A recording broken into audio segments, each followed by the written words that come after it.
Hello मेरे प्यारे नन्हे दोस्तों, कैसे हो आप सब। बच्चों, आज जो कहानी मैं आपके लिए लेकर आई हूँ एक चींटी और टिड्डे की कहानी है। तो ये कहानी शुरू करते हैं। गर्मी का दिन था। एक टिड्डा एक खेत में उछल कूद कर रहा था, खूब चहचहा भी रहा था। टिड्डा बहुत खुश था और गाना गाता हुआ आगे बढ़ रहा था। अचानक एक चींटी उसके सामने से गुजरी।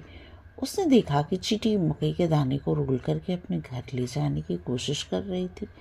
ये देखकर टिड्डा उससे बोला, इतनी मेहनत और मुश्किल वाला काम करने के बजाय चलो कुछ अच्छा समय बिताते हैं। ये सुनकर चींटी बोली, मैं सर्दियों के लिए भोजन इकट्ठा कर रही हूँ और मैं तुम्हें भी भोजन इकट्ठा करने की सलाह दूंगी। टिड्डा ने उसे जवाब दिया, अभी सर्दी का मौसम आने में बहुत समय है। अभी इसकी चिंता क्यों करनी है, मेरे पास अभी के लिए पर्याप्त भोजन है। चींटी वहाँ से चली गई और अपना काम करती रही।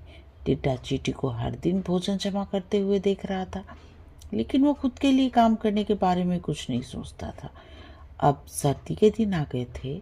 अब टिड्डा भूख से बेहाल हो चुका था और दाने दाने को मोहताज हो गया था। इसके विपरीत चींटी, जिसके पास भोजन का भंडार था, जो अपने गर्मी के दिनों में उसने इकट्ठे किए थे, वो अपने घर में इकट्ठा किया और भोजन खाकर आराम से समय बिताने लगी। ये देखकर टिड्डे को भी अपनी गलती का एहसास हुआ और वो सोचने लगा, अगर उसने भी इस समय रहते अपने लिए भोजन इकट्ठा कर लिया होता तो आज उसे दाने दाने के लिए मोहताज नहीं होना पड़ता। बच्चों, अगर आप समय पर अपना सब काम करेंगे तो समय बीत जाने के बाद आपको कभी अपने समय को बर्बाद करने का या उसे अनावश्यक इधर उधर खर्च कर देने का की गलती का एहसास नहीं होगा और आप खुश रहेंगे। जैसे टिड्डे को आपने देखा, वो कितना दुखी था क्योंकि उसने अपना समय बर्बाद कर दिया था। और चींटी चींटी ने अपने समय का सदुपयोग किया और वो खुशी से और आराम से अपने मौसम को एंजॉय करते हुए अपना खाना घर बैठे खा रही थी। तो आइए चलिए दूसरी कहानी शुरू करते हैं। लालची चूहा। एक बार एक चूहा था जिसने कई दिनों से कुछ नहीं खाया था और वो बहुत भूखा था। वो बहुत पतला हो गया था।